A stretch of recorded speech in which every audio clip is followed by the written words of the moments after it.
Hi, I'm Dayton Mayor Jeff Mims, and welcome to another edition of In the Spotlight with Mayor Jeff Mims. You know, it's a real pleasure to have so many special guests here today. And I'm going to start with the person who is most excited, right here to my right, Ms. Valletta Jenkins. Well, thank you, Mayor Mims, for allowing me to be on your show for the second time. First time I was here, you were the commissioner. Now you're the mayor. Okay, all right. And when I spoke with you a couple years ago, I told you about my organization's mission to serve youth in Dayton and Liberia, Africa, countries connecting through education and relationships. So I am Valletta Jenkins, of course, and I am the founder and CEO of Library for Africa. And yeah, I'm excited to tell you about our trip that we had this year. Tell. It's gonna just, we're going to let it all out. Okay? We're going to get it all out, and how the people can help the Library for Africa organization. So I'll be able to share that with you as well. Okay, this beautiful young lady to your right. Okay. My name is Brooke Gates. I'm the Youth Ambassador for Library for Africa. Okay, all right, that's it? That's all you got to say? Yeah. Just hanging in there, okay. Well, thank you so much for being here. Thank Okay, you. all right. Exciting times. My name is Thomas Siafa, Okay. and I work for the Great Dayton Premier Management as a safety and compliance manager, and I'm also a chair for the Dayton Monrovia Sister City Committee, and also a board member for Library for Africa. Okay. And again, I just want to take this time to thank you also for giving the opportunity to be part of this program today. Okay, no, very special. Appreciate this. And because I want to hear you guys talk about the trip too as well. Right. That's a real big part of my agenda. So, Okay. and you have another special guest here, our treasurer from That's Montgomery it. County. That's it. Thank you, Mayor. I'm John McManus, Montgomery County Treasurer, and thank you for the opportunity today.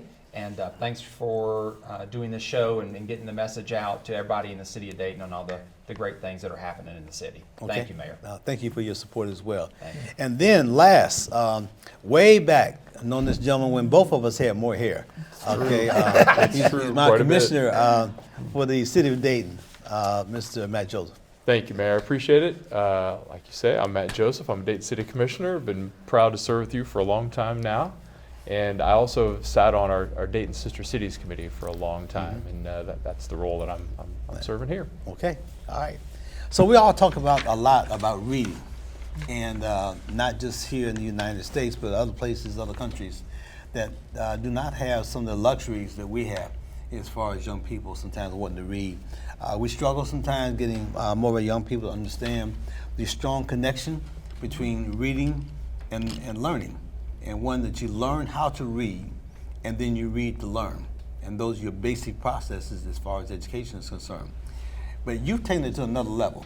And so go back through your background for a bit and just so let us know what brought you to the point where you felt it was important not just to teach young people here in the city of Dayton, but also to take your talent, your skill, and your passion to countries across many waters. Yes, ma'am. I want to hear that. Okay, well, it is a pretty interesting story, and still to this day is even interesting to me, and I get goosebumps just thinking about the possibility of countries connecting through education and relationships. And that is exactly what Library for Africa is doing now. Back in 2019, when I ended teaching, a student was in my class and he told me that a library did not exist in this country. And I said, you know, that makes no sense. A library does not exist in an entire country. And that country was Liberia, Africa. So I eventually ended up resigning from teaching and founded the Library for Africa organization. And fast forward, now we're planning to build the first public library in Liberia, Africa, Monrovia, and Dayton, Ohio, and the Dayton Sister City Committee and the community, and of course you, Mayor Mims, and all the community leaders. I appreciate all the support that you guys have given us to help make this initiative possible to build the first public library in Liberia, Africa. And I was in Liberia this year, and I'm going back next year, so hopefully you can join us. We're going to try. Because I want to talk about that trip, because I know you guys had a lot of fun over there. We had a lot of lot of great pictures. Yes, we did. Okay, I see Tom's laughing hard over here. Yeah. So Tom, let's hear from you for a bit. So how was that experience? And of course, I know that's your home country, but talk about that for a bit in terms of the excitement with being there with people from the United States who are welcoming you or being welcomed by you and trying to help address the issue with increasing reading opportunities for young people. Well, thank you, Mayor. It's a great opportunity. 'Cause first of all, my connection with Library for Africa, when I got called by Ms. Jenkins, she wanted for to meet at Panera Bread, me and my wife, for to just tell me what her plan is for Liberia. In 2019. Yeah, 2019. And we met and we talked. And I get very excited because I know that education is power. Wisdom, knowledge is power. And by being in the United States for 34 years, born and raised in Liberia, I see many differences between the students here and the students over there. And we kind of connected that with the sister city organization. How can we even do better with Library for Africa? So we were able to have a gala for the first time at Sinclair Community College. We were involved, and you were involved. And we planned a trip to Liberia to get to see, because I keep telling Ms. Jenkins, I said, you need to come to Liberia. Well, there was a little fear in Ms. Jenkins because she hasn't traveled yet out of this country to go anywhere. So she was a little bit hesitant. I said, come with me. It happened that she came with me, and Treasurer John McMahon also came with me, and others came. So it was very interesting. Liberian people can appreciate it, as I always tell everybody in America, Liberians love strangers. So they were warmly welcomed, they were well treated, and I can't say I protected them, but I was there to make sure everything go well. He did. But God, God was first to make sure everything go well. So everything went well, and we did business, and we also had a little fun together. And I actually took them to the beach 2 different times. Like, wow, is this Liberia? I said, yeah, this is Liberia. So I know John said to me, he said, Tomo, this reminds me about Friday. I said, okay. I hope when we go out to Dayton, you can spread the news, so that our people can be free to come to Liberia. So, Mayor, for me, working with Library for Africa and in collaboration also with the CSA committee, my goal and my focus is educating young people, as we are doing it here, to also educate young people in Liberia, that in the future we can even train Liberians, either in Liberia or in the United States, or we can do student exchange program to be able to bring them here to get experience, come up with a project that can be able to implement that in Liberia. Because leadership is very important. Leadership and the right leaders being in the right place at the same time is very important. So Ms. Jenkins and I working together, the young people of Liberia, they are, deeply in our heart, because they are the future of that country. And that's why I'm so happy about Library for Africa being in Liberia today. So I will be working with them, continue to be involved with them, and do what I have to do with the people on the ground. Well, I love the aspect of you talking about the young people being our future. Right. The aspect of being an education, of course, I call myself an educational master, if you will. But being a mayor in terms of city education, we have done a whole lot of work with our young people in terms of creating more and more partnerships with the school system. And last year, having the first summit on youth, we had 300 kids, and then again, we had 300 kids this year. So the first year, we only planned for 160, but we had 300. So that was interesting. So this year, a lot of young people have my cell number, and they said, well, Mayor Mims, they called that they did not get picked by their teacher or by the principal, and they want to know could they still come. I tell you, principal called me, you still come. So anyway, we wind up with 300 kids. So this year we planned for 300. So it was great. But the slogan that I use a lot, simple, is that right now our youth represent 20% of our current population, but they represent 100% of our future. And so the aspect of moving them, not just here in the city of Dayton in the United States, but you guys taking your skills, your talents, and your passion to another country is very special for me. So I know Commissioner Joseph been doing this stuff for a long time, the longest serving commissioner in the city of Dayton, okay? The aspect of working with our sister cities, talk about those experiences, because you do just such a great job in terms of interacting with young people and those who represent other countries. Thank you, Mayor. That's very kind. Yep, I've been doing this a long time. Yeah. You're right. And I'm really excited about the possibilities of sort of deepening our relationship with Liberia, with Monrovia, our sister city. It's been the sister city that we haven't had as much success having exchanges, having discussions, having programs with as we have with other sister cities. Over the last few years, through Thomas's work and others, it's really stepped up.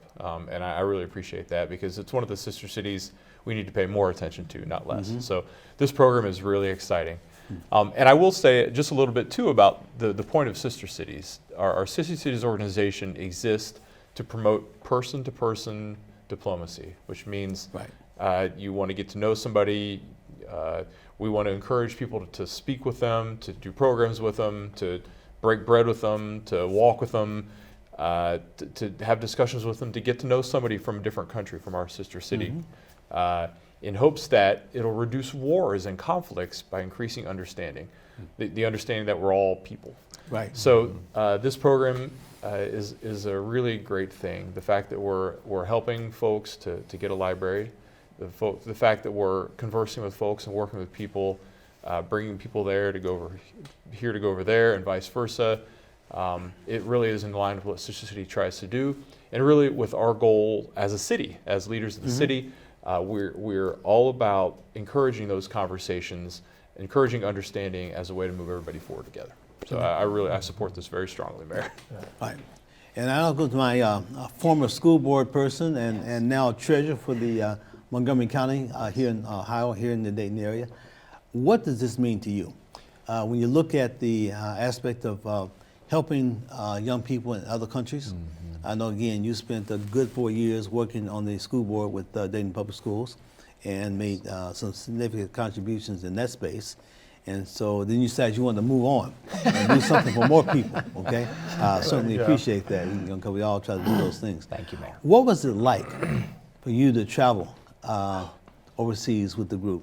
Thank you, Mayor, and thank you again for this program and getting the word out about all the great things happening in Dayton. It was an incredible experience. Okay. And it was a tremendous honor. And I'll tell you why. And I know both you and Commissioner Joseph will understand this well, but one of the best parts about being an elected official is the opportunity to lift up and encourage constituents in your community who are doing incredible things. And so between Thomas and Valita, the work they're doing, not only to improve the lives of people here in this country, but to build relationships on an international level and improve the lives of kids and families on an entirely different continent. To be asked to join them and to watch them at work was mind-blowing, and it was humbling, and it was a magical experience. You know, I had never been anywhere on the African continent, and so as soon as we landed, it was life-changing. And seeing how so many people, on this planet live, and one thing I walked away with were two things especially. Number one, the incredibly warm welcome, as Thomas mentioned, from folks there. They want help, they want assistance, and they love seeing folks travel across the world to be there to do that. And number two was that, sometimes here in this country we have a lot of resources, and to make a real difference sometimes takes a lot. It takes a lot of time, it takes a lot of energy. In a place on the globe that is under-resourced, like Liberia, a little bit of effort can go such a long way. And so anybody, no matter their financial circumstances, no matter their place in society, no matter their limitations, they can make a difference for so many human beings on this planet, even though they may not be right next to them. They may be an entire world away. And so, and not to mention, as you mentioned, Mayor, both of us having been on the Dayton School Board, it was drilled into us the value of early childhood learning and development. Right.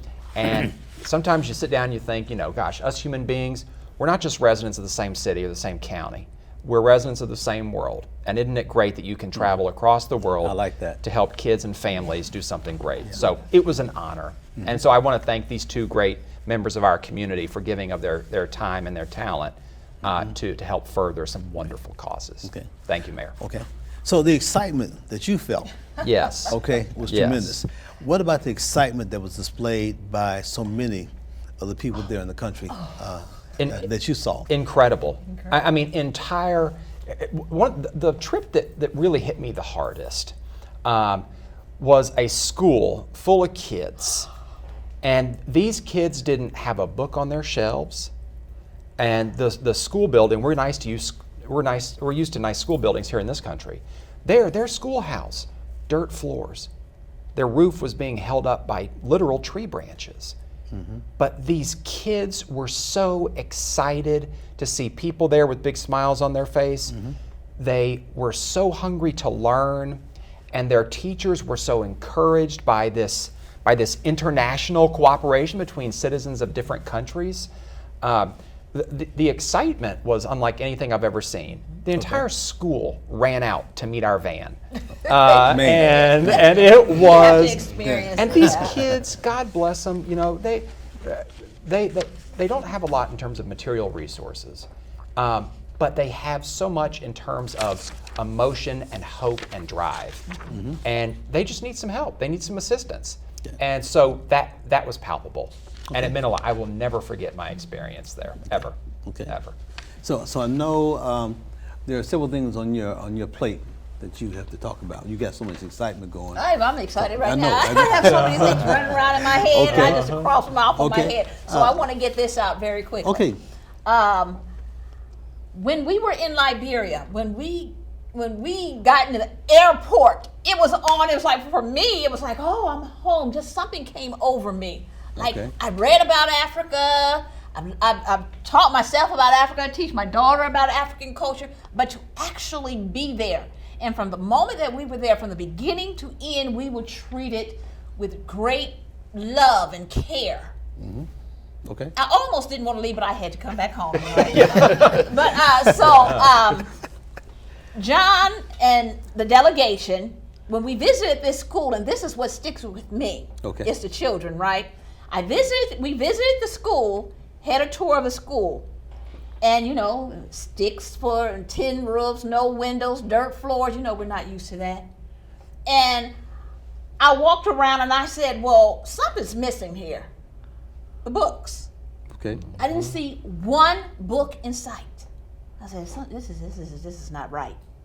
And so I asked, well, where are the books? The children, they said, well, the teachers have a little small set of books, and they write all the lessons on a blackboard with chalk. And I held chalk. I'm like, I haven't held chalk in so long. And then if the students can afford a composition book to copy the notes, and that's how they get their lesson. And so after the tour, when I got a chance to meet the students, I told them this. I said, look, this edifice may not look appropriate because that's not what we're used to, but that's okay. I said, but it's not the building that's going to change your life. It's what we're going to do together, collectively, countries connecting. When you get that book in your hand and that opportunity for education, that's going to be the game changer, so don't worry about how this looks. Okay. And then when we were about to leave, they all crowded around us in the group, and a little girl grabbed my hand. May I grab your hand, Mary? You sure can. The little girl grabbed my hand, and she looked up at me, and she said, ma'am, are you going to ask the people in America to help us? Oh, That's heavy. That's deep. That's deep? It is. Yeah. and I said, yes, I am. So I'm asking people to help. Okay. And we'll make sure before we terminate the show, give you a chance to say a couple things. Yeah. And let us know how we can help. Oh, I will let you know I'm how sure. you can help. I know. One time, let them know. I mean, I know what's that. We do appreciate it. Okay. So Brooke, you hear all this excitement coming from the adults. As a Yeah. young person, how does that feel to you to see adults, many that you don't even know, have never met?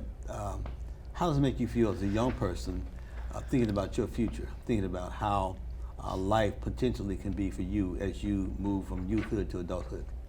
Well, I know that going on education is really important, and seeing everybody so excited, all the adults, makes me feel hopeful knowing that a community can come together for a good cause. Okay. So yeah. Okay.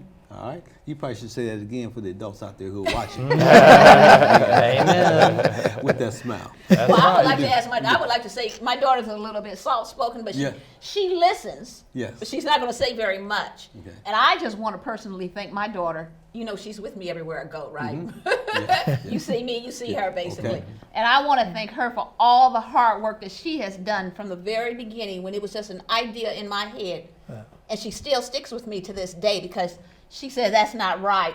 I'm sitting in, well, why don't you say what you said? You know, you have opportunities at your school at Northmont, and then they don't have it. That didn't settle well with her. Okay. Can she speak about that a little bit? Just sure can. So when I saw pictures of the school, they didn't have a book, but I see the vision for her business, and I know that the kids in Africa can have an access to books the same way that we do in America. Okay. And they should have that opportunity. They should have that Yeah, opportunity. should have the opportunity. Yeah. Special. So as we go forward, again, I know as a move to this side of the room, Thomas. So when you saw these people, again, some of which now are friends, clearly, but coming to your country for the first time, how did it make you feel? I was excited Okay. because, for one fact, is that there are many of us in this country from Liberia, and because of our relationship with Liberia and America, which is another long story by itself, there are many of us who are coming to this country and forgetting where we are coming from. Mm-hmm. But I have tried, by all means, not to forget my origin. So having people to join me here, to be able to go there with me, and putting their trust in me that they will be okay, and they went there, they were not disappointed, I was excited. And I'm really looking forward even to taking more. As I was telling the commissioner this morning, you know, the ordinary is holding me back a little bit for doing more with the Dayton community is only my, full-time job right now.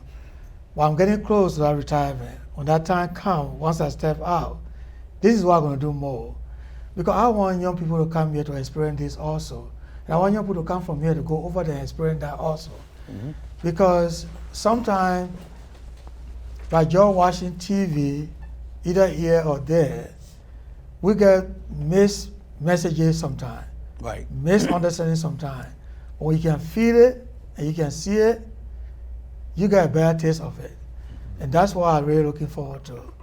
And I'm happy that we are all working together with Library for Africa. It's just an addition to the Sister City organization. As I told Ms. Jenkins before, Library for Africa, you might look at it small right now, but it's a big organization. Because Africa is a continent. Today is Liberia, but it might be other country tomorrow. So I am here to work with Ms. Jenkins with my experience, if you're living in Africa, going to different African countries, to work with her wherever she goes. Okay. Liberia is just the place to begin. So I'm really excited about the work. And I really, really appreciate you, Mayor, and Commissioner Joseph. Sometimes I go places, I call Commissioner Joseph actually the international commissioner. Yeah. Because I've been knowing Commissioner Joseph from the time he was working with UD, with Dr. Hirschner, when they were working on the peace occur in Dayton here for Bosnia. That's the first time I knew him. He was the secretary for Dr. Hirschner. Mm. And I was the chairperson, actually the president, for the Dayton Area Librarian Association. So we have come a long way. I have been watching, I've been listening, so it's time to get to work. Yep. I really appreciate it. Okay. Yeah. One of the challenges that we have here in Dayton, but I think every place, is the aspect of the teaching of history. Right.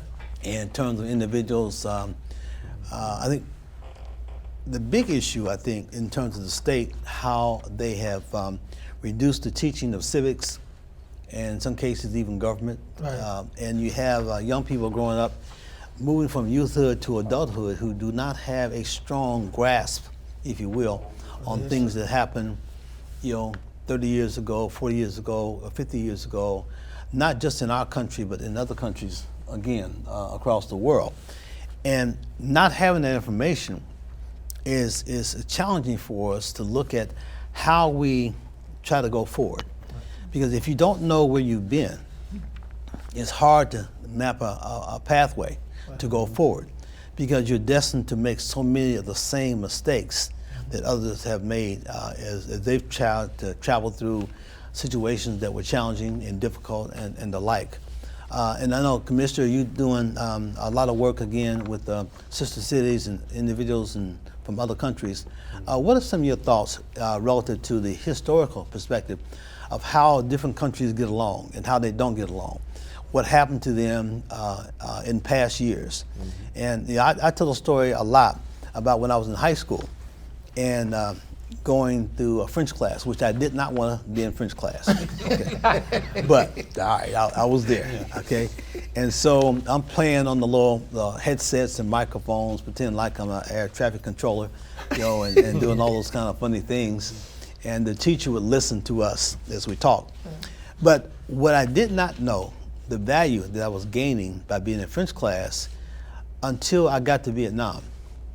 And when I got to Vietnam, being able to communicate more easily than others, because the French had occupied Vietnam for 10 years prior to my being there. Right. And so speaking broken, I call it broken French at the time because I didn't remember everything clearly, but broken French, broken English, and broken Vietnamese was beneficial for me. But to go back forward from a historical perspective, Commissioner, how important it is to people to understand what wars happened, who was responsible, who they thought was responsible, and how they put themselves in a better position to move forward? That's a great question, one we could probably spend an entire show talking about, right? Yeah, probably so. I think it was Faulkner, and if it's not, I apologize, who said the past isn't prologue, it's not even past, meaning that the past lives with us today. So the French who were in Vietnam left French language there, and I'd be willing to wager there's plenty of French still spoken there today, 50, 60 years later. So the fact that we sent freed slaves to Liberia to set up a colony and a settlement is reverberating here 150 years later. And the fact that we have a relationship with them and really feel a little bit of responsibility for trying to improve the life in Liberia. In our own town, 28 years ago today, the Dayton Peace Accords was signed that ended the war in Bosnia-Herzegovina. Wow. And that reverberates this day with our sister cities. Even in my own family, as you know, I married into that area. So the history never really dies, it just moves ahead. And the way that we can take advantage of it, the way that we use that to our benefit is in knowing the history, we can communicate with people, we can target who we talk to and who we communicate with and who we cooperate with to bring better relationships between countries, between people into the future, and more peace and more harmony and more prosperity. And I think that what we're talking about here is another very good example of that, and I'm very excited about the possibilities of this. I want you to talk about what you need to make sure we get that in. We got about a minute left. Okay, well, So, the go ahead and get started. The goal is to get the first public library built in Liberia, Africa. I went there personally, I saw the need. Please go to the Library for Africa website, www.libraryforafrica.org. Help us make a donation. When I go to Liberia next year, I want to go with a check for $350,000 in my hand. Okay. And my daughter's going with us. Okay. All right. So make sure you are guided by the information. Give that website again. www.libraryforafrica.org. Libraryforafrica.org. I was sharing just a few minutes ago about Commissioner Joseph and I having an opportunity to talk to the Hiska Turks. There are a lot of things that I did not know that they shared with us in terms of how, even as they had some of the young people who were going off to war to fight, when they were gone, there were individuals who were taking their families and moving them to destinations unknown. In some cases, they were shooting them, killing them, etc. But that's another story for another time. But I do want to say, hey, thank you so much for watching this show. Welcome for being into another edition or watching another edition of In the Spotlight with Mayor Mims. And my guests up here, I'll say smile and hello and hi and bye. Okay? But thank you so much. Really appreciate you.